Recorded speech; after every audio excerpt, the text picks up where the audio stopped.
तो बाल ग्रह हम लोगों ने कंप्लीट कर लिया है, सारे ग्रहों का डिटेल देख लिया है। लास्ट हम लोग लेक्चर कर रहे हैं बाल ग्रह का, जो है बाल ग्रह की चिकित्सा।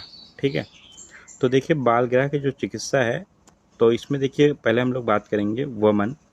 ठीक है, तो वमन साध्य कौन कौन से होते हैं, तो हमने पढ़ा था स्कंद, स्कंद अपस्मार, नैगमेश, ये 3 साथ में पढ़ते हैं ना, स्कंद नहीं स्कंद अपस्मार है ना, पढ़ते हैं ना साथ में। तो स्कंद नहीं स्कंद अपस्मार है, ये ट्रिक से हम लोग इतना जान जाते हैं कि, तो और साथ में पिताजी। ठीक है, ये स्कंद नहीं स्कंद अपस्मार है पिताजी, तो ये कौन है हमारे लिए, ये वमन साध्य हैं। ठीक है, स्कंद नहीं स्कंद अपस्मार है पिताजी, इससे क्लियर हुआ। फिर ये और ऐसे भी ध्यान रख सकते हैं मेल वाले, तो मेल वाले में वाग्भट जी के अनुसार यहाँ एक 100 ग्रह भी होता तो पूरे हो जाते। ठीक है, नहीं है तो यहाँ भी, इसलिए मैंने बताया मेल वाला नहीं बताया, बस ध्यान रखना है कि सारे मेल वाले, और ट्रिक क्या है, स्कंद नहीं स्कंद अपस्मार है, यहाँ फीमेल वाले सारे हैं। ठीक है, जैसे रेवती हुआ, शकुनी हुआ, मुखमुंडिका हुआ, पूतना हुआ, तो ये हम लोग 3 पढ़ते हैं ना, ऐसे ही इसका भी वही जो कॉमन ट्रिक हम लोग पढ़े थे, डिटेल मतलब भेद कैसे याद करेंगे, तो ऐसे पता है, रेवती सुकून से मुख का मुंडन कराती है। क्या, रेवती सुकून से मुख का मुंडन कराती है, ये इतनी बात साथ में आती है। और एक पूतना, ठीक है, ये बात किससे कौन कहता है, पूतना कहती है। पूतना कहती है रेवती सुकून से मुख का मुंडन कराती है, ये वमन निषेध हो गया। तो वमन साध्य कौन है, स्कंद नहीं स्कंद अपस्मार है पिताजी, ये वमन साध्य है, रेवती सुकून से मुख का मुंडन कराती है, पूतना कहती है। ठीक है, ये वमन निषेध है।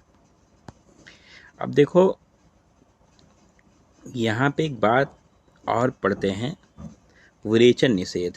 तो रेवती, तो एक बात यहाँ आपने देखी कि जो रेवती है वो यहाँ भी आ रही है, देखो, और यहाँ भी आ रही है, मतलब वमन भी निषेध है रेवती में, विरेचन भी निषेध है। तो दोनों को एक लाइन में अगर कहें तो वमन और विरेचन दोनों निषेध वाला कोई ऐसा ग्रह है तो कौन है, रेवती है। ठीक है, ये भी आपको क्लियर हो गया। गायत्री मंत्र का जाप किस में किया जाता है, तो स्कंद ग्रह की चिकित्सा में गायत्री मंत्र का जाप बताया गया है। ठीक है, उग्रतम ग्रह तो आपको क्लियर हो गया है, पहला जो स्कंद ग्रह होता है यही प्रधान होता है, यही उग्रतम होता है। ठीक है, सामान्य चिकित्सा की बात की जाए तो सामान्य चिकित्सा में आपको शुचि करना है, परिसेक करना है, धूपन करना है, पुराण घृत का प्रयोग कराना है, अभ्यंग कराना है। ये आप किसी भी ग्रह पूछा जाएगा तब भी आप लिखेंगे, और सारा ग्रह डिटेल में लिख के लास्ट में चिकित्सा एक्सप्लेन करेंगे तब भी लिखेंगे। ठीक है, तो ये सामान्य चिकित्सा है, मतलब सभी ग्रहों के लिए कॉमन चिकित्सा है। और देव व्यापाश्रय चिकित्सा में तो सर्पसप तैल से दीपक प्रज्वलन करेंगे, और श्वेत सर्पस का प्रकीर्णन, और एला आदि गढ़ की औषधियों से हवन। ठीक है, और क्या प्रयोग कर सकते हैं, तो अष्टमंगल घृत का प्रयोग कर देंगे सकते हैं, और अभया घृत का।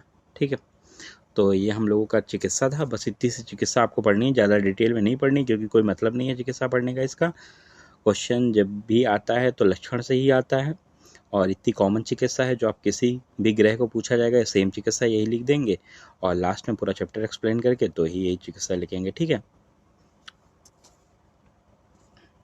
तो मैंने आपको क्या बताया, वमन साध में स्कंद नहीं स्कंद अपस्मार है पिताजी, और विरेचन में रेवती सुकून से मुख का मुंडन कराती है, कौन कहता है, पूतना कहती है। वमन विरेचन दोनों निषेध कौन है, रेवती। गायत्री मंत्र का जाप किस में करते हैं, स्कंद ग्रह में। उग्रतम ग्रह कौन है, स्कंद ग्रह ही है। सामाजिक चिकित्सा में सूची परिसेक, धूपन, पुराण घृत का प्रयोग, अभ्यंग, और देव व्यापार से सर्पस तैल का दीपन प्रज्वलन, स्वयं सर्पस का प्रकीर्णन, और एला आदि गढ़ की औषधियों से हवन, अष्टमंगल घृत का प्रयोग, और अभया घृत का प्रयोग। ठीक है, तो हम लोगों का चैप्टर हो गया कंप्लीट।